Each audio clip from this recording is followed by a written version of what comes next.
Welcome to Suman TV. నేను మీ Suman TV. నాకు ప్రతి పేరెంట్స్ పిల్లలు అర్థం చేసుకోవాల్సినటువంటి ఒక విషయం, గవర్నమెంట్ జాబ్ ప్రిపేర్ అవ్వడానికి రైట్ ఏజ్ ఏంటి? చాలా మందికి ఏంటంటే టైం అంతా అక్కడికే కిల్ అవుతుందేమో, ఎక్కువ టైం తీసేసుకుంటూ ఉంటుందేమో అనుకున్నటువంటి ఆలోచనతోటి చాలా మంది ఈ ఫీల్డ్ వైపు రావడానికి ఇంట్రెస్ట్ చూపించట్లేదు.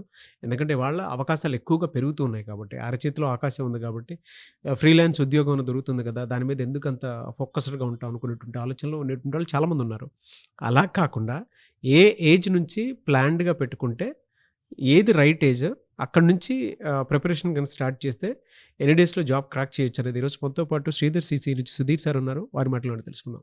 నమస్కారం సార్. నమస్కారం. సార్, గవర్నమెంట్ జాబ్ ప్రిపేర్ అవ్వడానికి రైట్ ఏజ్ ఏది? గవర్నమెంట్ జాబ్కి ఫస్ట్ మేజర్గా 2 క్వాలిఫికేషన్స్ ఉండాలండి. ఒకటి ఏజ్, రెండోది ఎడ్యుకేషన్ క్వాలిఫికేషన్. సో మనకి ఆన్ అండ్ యావరేజ్గా లాస్ట్ 8 years నుంచి మేము అబ్జర్వ్ చేసింది, సంవత్సరానికి 150,000 పోస్టులు ఫిల్ అవుతున్నాయి public sector and central government జాబ్స్లో. వీటిల్లో ఒక 50,000కి పైగా పోస్టులు 10th క్లాస్ ఎలిజిబిలిటీతో వచ్చాయి ఉన్నాయండి. కేవలం 10th చదివితే చాలు ఉద్యోగం, గవర్నమెంట్ ఉద్యోగం తెచ్చుకోవచ్చు. ఓకే. శాలరీస్ కూడా 35,000, 40,000 శాలరీస్ ఉంటాయి. కొన్ని పోస్టులకి ఇంటర్మీడియట్ క్వాలిఫికేషన్ ఉండాలి, కొన్నిటికి గ్రాడ్యుయేషన్ క్వాలిఫికేషన్ ఉండాలి. సో ఇది ఎడ్యుకేషన్ క్వాలిఫికేషన్కి సంబంధించి. ఏజ్ గురించి మాట్లాడితే మీకు గవర్నమెంట్ ఉద్యోగం రావాలి అని అంటే ఏదైనా సరే 18 సంవత్సరాలు మినిమం ఏజ్ అండి. 18 సంవత్సరాలు ఆ పైన వచ్చిన వాళ్ళకి గవర్నమెంట్ ఉద్యోగాలు తెచ్చుకోవడానికి ఎలిజిబిలిటీ ఉంటుంది. ఎడ్యుకేషన్ క్వాలిఫికేషన్ బట్టి, పోస్ట్ని బట్టి. జనరల్గా ఏంటి అని అంటే క్లరికల్ క్యాడర్ అన్నీ కూడా 18 years ఉంటుంది. ఆఫీసర్ పోస్ట్ ఇవన్నీ కూడా 21 and above ఉంటాయి. అప్ టు ఎప్పటి వరకు మనకి ఎలిజిబిలిటీ ఉంటుంది అని అంటే, నేను జనరల్ కేటగిరీ గురించే మాట్లాడుతున్నాను. కొన్ని పోస్టులకి 28 సంవత్సరాలు అనేది అప్పర్ లిమిట్ కట్ ఆఫ్. కొన్ని పోస్టులకి 30 సంవత్సరాలు, కొన్ని 32 సంవత్సరాలు. పోస్టుని బట్టి ఉంటుందండి ఏదైనా సరే. ఓకే. జనరల్ కేటగిరీ వాళ్ళు 32 సంవత్సరాలు దాటిన తర్వాత ఇంకా వాళ్ళకి ఎలిజిబిలిటీ ఉండదు. ఇది నేను చెప్పింది central government and public sector. State గవర్నమెంట్లో మళ్ళీ మారిపోతూ ఉంటుందండి. 40 years ఉన్న వాళ్ళకి కూడా ఎలిజిబిలిటీ ఉంటుంది. 40 కొన్ని పోస్టులకి. ఓకే. అంటే గవర్నమెంట్ డిఎస్సి ఎగ్జామ్ ఉంది అనండి, డిఎస్సి ఎగ్జామ్లో గత సంవత్సరాల్లో కేసులు పడి లేదా గ్రూప్ 1 కేసులు పడి పోస్ట్ పోన్ అయ్యి, అప్పుడు ఉద్యోగం ఎగ్జామ్ రాసిన వాళ్ళకి ఆ నోటిఫికేషన్ క్యాన్సిల్ అయిపోయింది, మరి వాళ్ళకి అన్యాయం జరిగింది. సో వాళ్ళకి న్యాయం చేయాలి అనే ఉద్దేశంతో స్టేట్ గవర్నమెంట్స్ ఈ ఏజ్ అనేది మారుస్తూ ఉంటుందండి, ఇది టైం టు టైం. సో దీనిలో ఫిక్స్డ్ అనేది ఏం లేదు. అందుకే స్టేట్ గవర్నమెంట్ది నేను మాట్లాడడం లేదు. Central government and public sector 32 సంవత్సరాల తర్వాత డోర్స్ క్లోజ్డ్. 18 సంవత్సరాలు దాటిన తర్వాత మీరు ఎప్పుడైనా సరే ఉద్యోగానికి అప్లై చేసేయచ్చు. నెంబర్ ఆఫ్ ఆపర్చునిటీస్ ఉన్నాయి. గత సంవత్సరం 2025లో వచ్చిన అన్ని నోటిఫికేషన్స్ క్యాలెండర్ ఇయర్ 185,000కు పైగా పోస్టులు ఫిల్ అయ్యాయి. 185,000 పోస్టులకి సంబంధించి డిఫరెంట్ నోటిఫికేషన్స్ 2025లో వచ్చాయి. 18 సంవత్సరాలు అంతకంటే ఎక్కువ ఏజ్ ఉన్న వాళ్ళందరూ అప్లై చేయొచ్చు. నేను చెప్పినటువంటి 28 కొన్ని పోస్టులకి, 30 సంవత్సరాలు కొన్ని పోస్టులకి, 32 కొన్ని పోస్టులకి ఉన్నాయి. ఇది జనరల్ కేటగిరీ వారికి సంబంధించి. ఓబీసీ కేటగిరీ మన వాళ్ళకి ఇందులో చాలా పెద్ద కన్ఫ్యూజన్ ఉంటుంది. సార్ నాకు బీసీబీ సర్టిఫికేట్ ఉంది, నేను ఎలిజిబులా?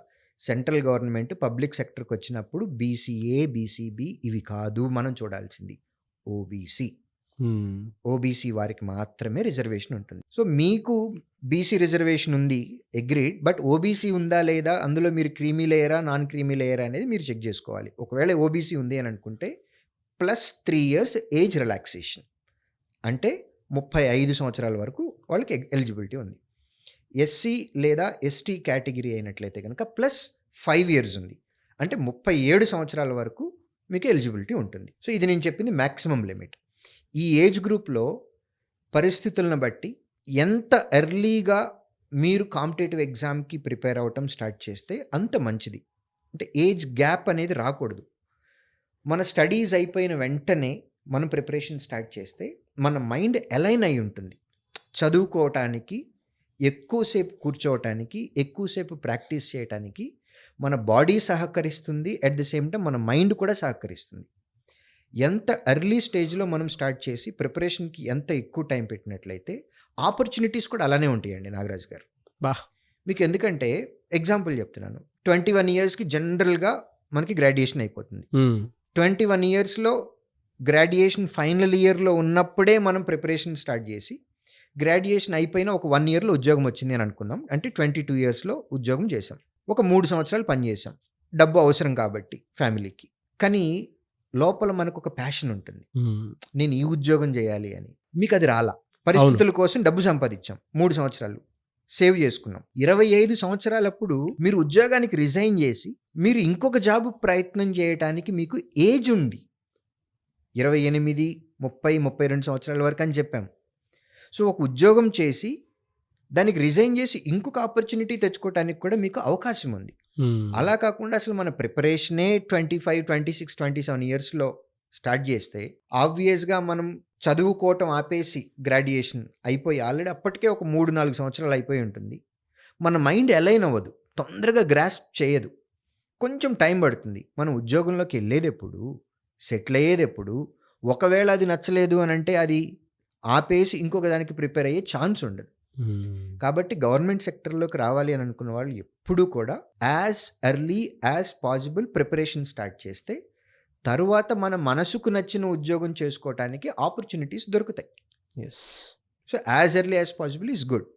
18 సంవత్సరాల తర్వాత మీకు డోర్స్ ఓపెన్ అయినాయి కాబట్టి ఇక మీ ప్రయత్నం మీరు చేసుకుంటూ వెళ్ళిపోవచ్చు.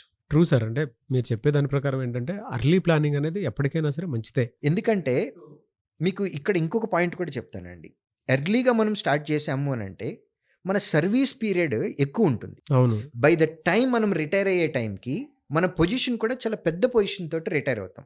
మీకు రిటైర్మెంట్ బెనిఫిట్స్ ఎప్పుడూ కూడా మీరు లాస్ట్ ఉద్యోగం చేసిన పొజిషన్ ఏంటో దాన్ని బేస్ చేసుకొనే ఆఫ్టర్ రిటైర్మెంట్ బెనిఫిట్స్ వస్తాయి. మీరు 18 సంవత్సరాలప్పుడు ఉద్యోగం స్టార్ట్ చేశారు అని అనుకోండి, let's say 60 years retirement time. 42 సంవత్సరాలు మీరు వర్క్ ఎక్స్పీరియన్స్ ఉంది. 42 సంవత్సరాల్లో మీకు ఎన్ని పే స్కేల్స్ రివిజన్స్ అవుతాయి, మీకు శాలరీ ఎంత పెరుగుతుంది, మీకు ఎన్ని ప్రమోషన్స్ వస్తాయి. అదే మీకు 24 సంవత్సరాల్లో ఉద్యోగం వచ్చింది అని అనుకోండి, మీకు 18 సంవత్సరాలకి 24 సంవత్సరాలకి మధ్యలో 6 సంవత్సరాల గ్యాప్ ఉంది. దీనిలో కనీసం ఒక ప్రమోషన్ ఉంటుంది, మినిమం ఒక పే రివిజన్ ఉంటుంది. సో మీ రిటైర్మెంట్ టైంకి కూడా మీకు మంచి బెనిఫిట్స్ రావాలి అని అనుకుంటే ఎర్లీగా జాబ్ రావాలి. మీకు పాయింట్ క్లియర్ అయింది అనుకుంటున్నాను నేను. ఎస్.